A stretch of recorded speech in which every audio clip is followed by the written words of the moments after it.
You just found out that the industry recommendation is to allocate 12 to 35% of your annual HOA budget to retention pond maintenance, and your community has been allocating less than 2%, you now understand why everything feels like it's falling apart.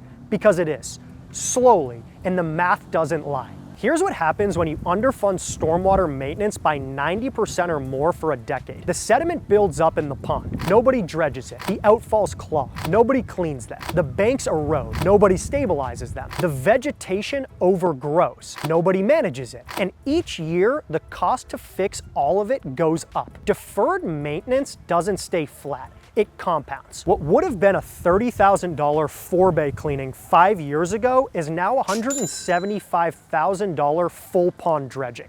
What would have been a $10,000 bank repair is now $150,000 embankment reconstruction. And your reserves, they were set based on the 2% number, not the real number. So now you need to figure out what you're actually dealing with. What's the real condition of these systems? What needs to be addressed now versus later?